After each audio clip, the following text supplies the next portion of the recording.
Welcome to Your Fantastic Mind. I'm Jay Watson. This is a show where we explore the mysteries and the science of the amazing human brain. The epidemic of obesity in America is worse than ever. The Centers for Disease Control and Prevention reports almost 40% of adults are obese, the highest rates ever recorded in the United States. No surprise, diet products and plans are a $70 billion industry, with 45 million Americans going on diets every year. Some experts say fewer than 5% keep that weight off. But what if you could quell that hunger signal, not be hungry anymore, long enough to lose the weight for good? Here is what happened when a group of people had their hunger nerve frozen. Hey, Jaden. Melissa Donovan takes care of brand new babies in a job that never stops. Oh, you're sweet, baby. A single mother, Donovan has been dieting on and off since the 3rd grade. I definitely would turn to food. Like, I like celebrating with food, and when I'm bored, I eat food. And at the nurse's station, people bring us food to show us love, and we eat their food. If there's a diet, odds are she's done it. Usually my problem was I could lose it by doing like a cleanse or a Whole30 or a sugar detox, and then I would gain it right back. I can gain 10, lose 20, gain 25 easily. I was kind of giving into the circumstance that I was just going to be that plus size girl, and I didn't want to be, but I was like, all of a sudden I'm just, Trey's mommy who's just overweight, and I didn't want to be that person, but I was like, well, I guess it's just inevitable. What Donovan didn't know was that on the other side of the Emory Johns Creek Hospital was a doctor who would change her life. In my day job, I was using interventional radiology to freeze nerves for the treatment of pain. Interventional radiologist Dr. David Prologo was helping patients end debilitating nerve pain with cryoablation, a several decades old process in which hollow needles cooled by thermally conductive fluids are placed close to a nerve. It's freezing of the nerve. We know from treating pain that if we get a probe close to the nerve and we drop the temperature, the nerve stops sending whatever signals it was sending, in most cases pain. So Prologo, who is also board certified in obesity medicine, had an idea. One of the things that causes people to quit their diets is hunger. And we know that that hunger signal is transmitted through a nerve. And so the interventional radiology skill set allows me to get to that nerve safely through the skin with image guidance. Dr. Prologo is talking about the vagus nerve, which runs from the brain to the belly. And among its many duties is alerting the brain to when the stomach is full and empty. The vagus nerve projects these hunger signals to the brainstem. The brainstem then processes them and sends them to the higher centers in your brain that process pleasure. For survival purposes, when our stomach is empty, our vagus nerve sends a signal to our brain to seek food so that we don't die. Prologo says those hunger signals can be relentless on calorie-restricting diets, especially for overweight people. A restricted calorie diet for a person who is lean is easier to tolerate than a restricted calorie diet for a person who's overweight. Making the change is hard. Maintenance is not. If we can get the people past the point where it's hard to restrict calories, then the hunger signal is much easier to deal with. There's paper after paper after paper, very famous papers written in the Journal of American Medical Association showing how no matter what diet a person is on, their success or failure depends on nutrition, meaning that we can compare the Atkins diet to Ornish, to the South Beach diet, to a keto diet, and the people who are going to succeed aren't in one of those buckets. The people who are going to succeed are the people who stay on the diet. In Dr. Prologo's case, his motivation to help people lose weight comes from a deeply personal place. I'll be honest, I'll tell a story that I don't think I've told to anyone else, and it's a true story. I watched my mom, who was overweight for the majority of my life. I'm sure she wouldn't be embarrassed that I'm sharing that. And I knew her to be an extremely strong and persistent person with a will of steel, right? But she could not stay on a diet. I got to see it from the inside, from a person that I knew was strong. And so this message that people cannot make the transformation from overweight to lean because they're weak could not possibly be right if we're talking about my mom.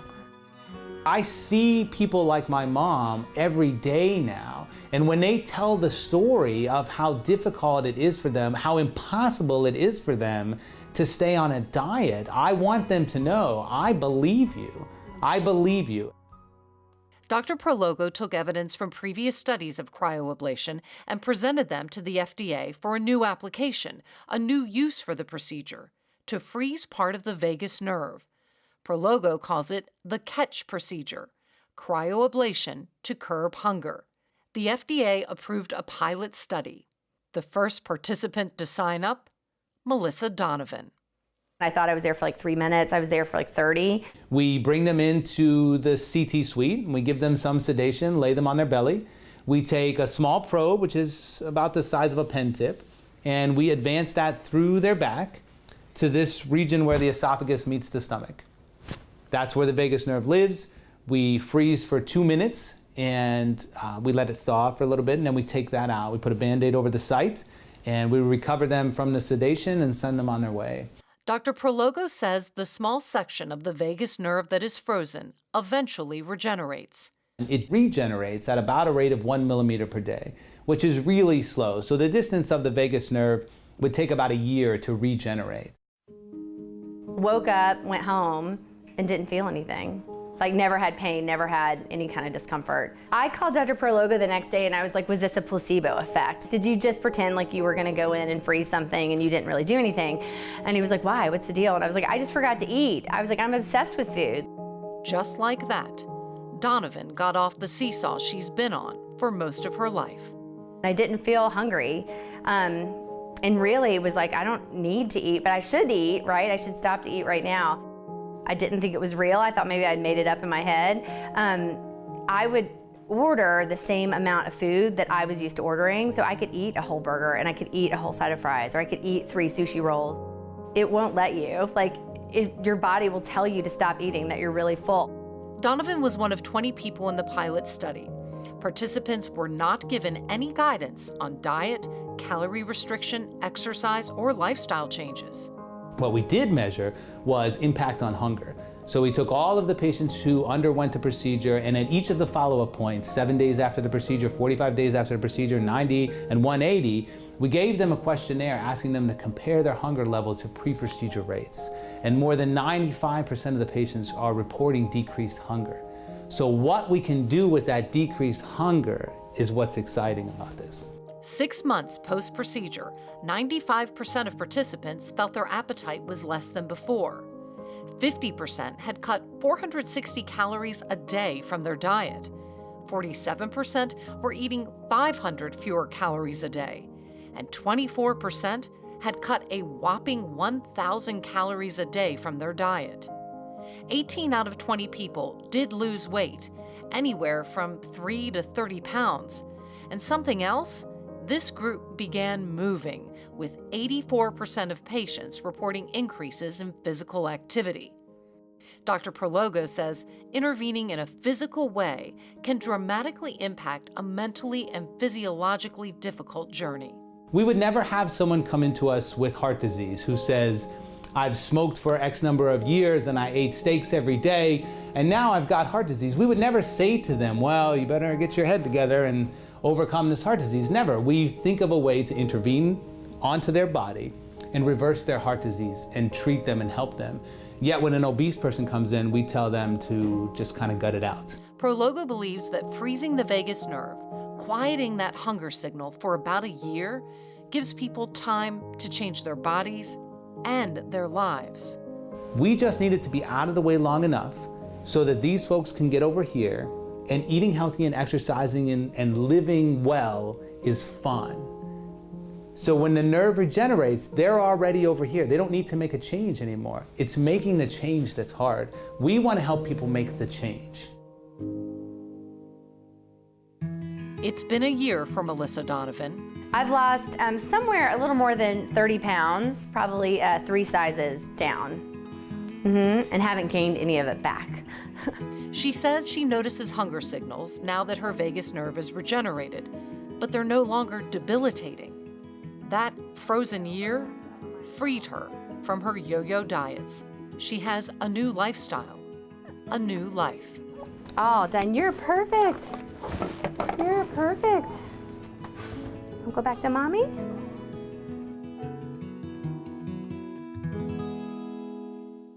This procedure is not available to the public yet, but Dr. Prologo says it will be in the near future. Leonardo da Vinci's painting, The Last Supper, reminds us of that saying, "A picture is worth 1,000 words." Well, that's especially true when it comes to remembering something. Researchers at the University of Waterloo in Canada say that drawing is a powerful influence on our memory and can be especially useful for older adults and even those with dementia. Researchers had participants draw quick pictures, 4-second drawings, of words in a list, such as truck and pear. Well, the people who drew pictures remembered them better than when they wrote the word out multiple times.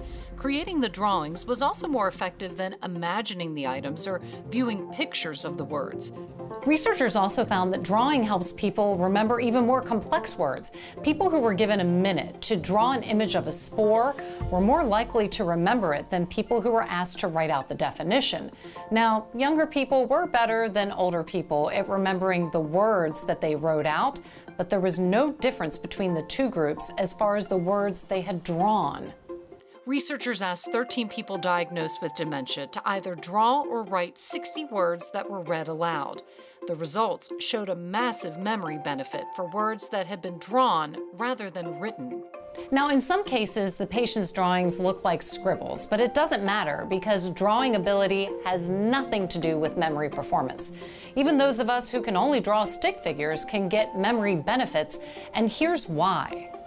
Retaining new information typically declines as we age because of deterioration of critical brain structures involved in memory, such as the hippocampus and frontal lobes. However, visual spatial processing regions of the brain involved in representing images and pictures remain mostly intact in normal aging and in dementia. Drawing makes use of brain regions that are still preserved and could help people experiencing memory impairment. These findings will likely lead to new interventions and therapies to help dementia patients and all of us hold on to valuable memories.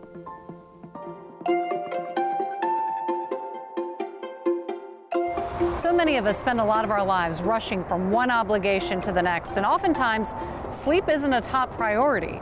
But a new study says that when it comes to children and sleep, it can impact whether or not they're overweight in adolescence.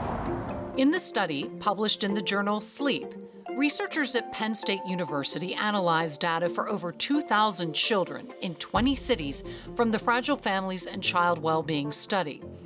Researchers analyzed the children's sleep routines and found that only a third of the children between 5 and 9 years old, many from low-income or minority families, consistently stuck to age-appropriate bedtimes and sleep routines.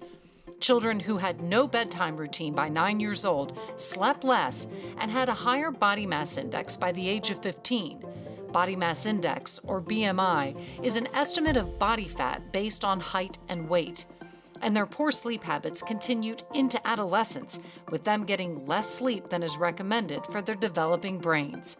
Among the third of children who had optimal bedtimes and sleep routines between 5 and 9, well, their body mass index was lower at 15 years old, and their good sleep habits continued. A study from Penn State last year showed that giving kids screen time before bed led to about an hour less sleep and a higher BMI. The study shows it's time to slow down and prioritize sleep. The habits we put in place for our children in childhood follow them when they grow up. Most of us lead busy lives, so busy we can't recall everything we do at our jobs in a single day. But one thing we don't forget is when someone is rude to us, or snarky, which is sharply critical, cutting, snide. Research is showing that rudeness in the workplace impacts our brains in profound ways. At the North DeKalb Senior Center, your brain loves novelty. And the more you do things differently, the happier your brain will be, like, woo, something new. Karen How about the Zarin cello? is leading a Impulse. class called Ageless Lead an Grace. orchestra. This class is about fun, but it's also tapping into your cognitive development, your balance, agility. Upper body strength. At 70 years old, We're also stimulating our internal organs. Zarin seems pretty Woo! ageless herself. Flash, I was taking a bath. Zarin, who says she works to live a mindful life, Give it all you got. was drawn to sign up for a study about personality and decision. Whatever she expected, it was not this. Hey, you were supposed to message me 20 minutes ago. I don't have time to waste unnecessarily. Please let me finish. Don't interrupt me. See if you can salvage this session, okay?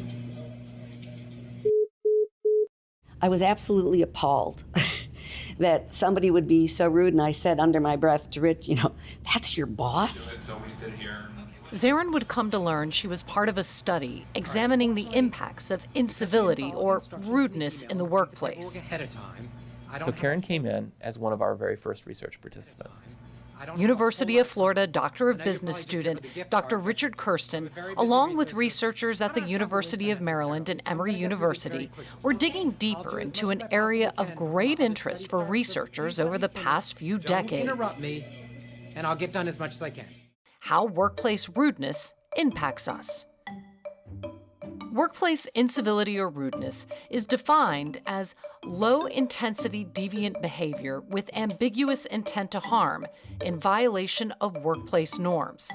It is not hostility, abuse, or violence. It's subtle, I'm not sure what you were trying to do in that report, but it didn't work. and most of us have experienced it at one time or another. So you thought it was a good idea to do it that way? So we found that rudeness causes people to be less productive, they're less effective at problem solving. People who are exposed to rudeness are less creative, they're less helpful. And just turn left into this room. Kirsten and his team recruited volunteers via social media. Their goal was to recruit everyday people, not to study students or other common research participants. It just took a while. Okay, whatever. Just give me this. More than 60 people, ranging from their 20s to their 70s, signed up. When they arrived, all received instructions from a neuropsychologist named Dr. Dave Cameron through what they thought was a FaceTime call. Half received instructions from a neutral Dr. Dave. A lot of people have trouble with this. If you do make a mistake, just keep going and do the best you can. Half got Follow the rude instructions Dr. carefully. Dave. A lot of people have trouble with this. But if you make another mistake, just keep going. Do the best you can, okay? Zarin was in the rude group.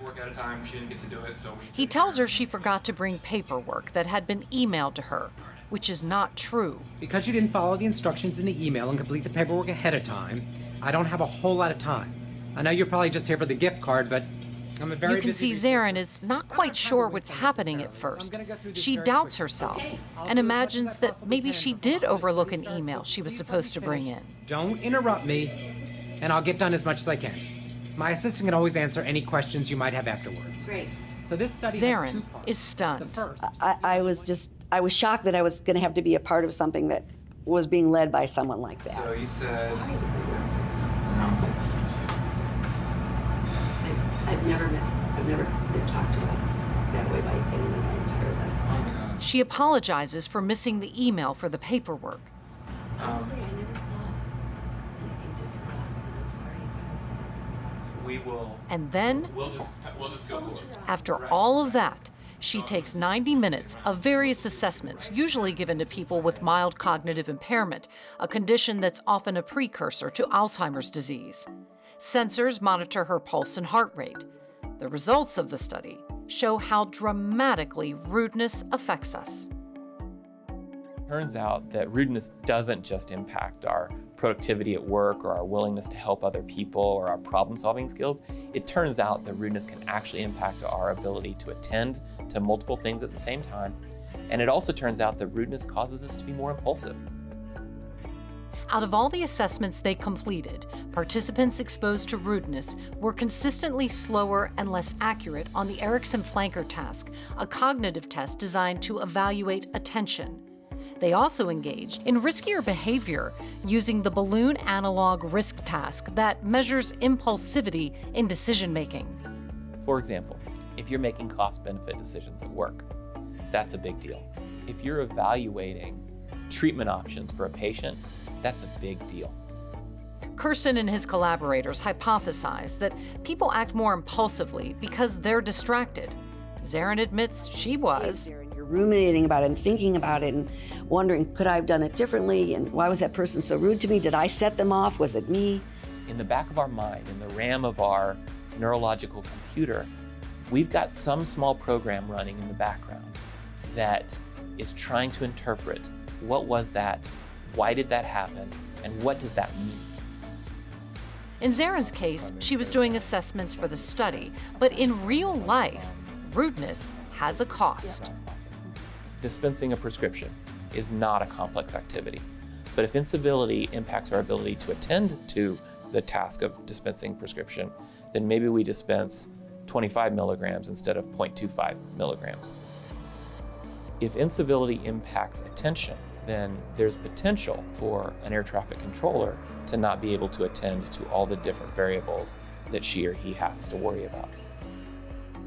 Rudeness can have devastating impacts, as evidenced by a study in the journal Pediatrics, where medical teams participated in a training simulation with a preterm infant.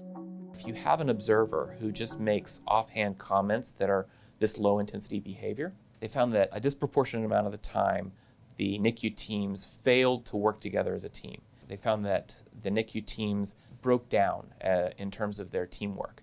They stopped sharing information. And ultimately, in these diagnostic exercises, they often failed to identify a very serious medical condition that would lead to the death of an infant in a real-world scenario. Studies on rudeness in the workplace are particularly common in business schools because rudeness is a big cause of employee turnover and reduced effort at work. And it's costly. One study found that a single rude incident cost a system $25,832 per year in reduced effort, time wasted worrying, avoidance of a rude coworker, HR interactions, and eventually, employee turnover. So for example, if you're walking into your office and the person at the front desk is really rude to you, and then you go interact with clients on a different floor, we know that the impact of that preliminary exposure to rudeness, it follows you. People who witness rudeness between other people suffer the same impacts. Rude emails do the same. And yes, all the incivility we see on social media these days is having the same effect as well. Dr. Kirsten and Karen Zarin met after the study and watched the video together. I was shocked. Plus, I was feeling like you were maybe going to be disappointed in I was wasting your time too, and I was feeling bad about that. Sure. Were you confused at all? No, I just thought you worked for a horrible person. Zarin laughs, knowing it wasn't real. But in the workplace, rudeness is a reality for most of us. So one of our bigger concerns is that rudeness is increasing. Okay. One was an R1 and one was... Kirsten and his team have landed more funding from the University of Florida to keep studying rudeness. It may be an unavoidable part of working with other people, but results of rudeness are real and far-reaching. I'll call you in a couple of hours when we're both done. See if you can salvage this session, okay? So the next time you're tempted to respond to that rude email in kind, maybe think again. That's going to do it for us this week. See you next time on Your Fantastic Mind.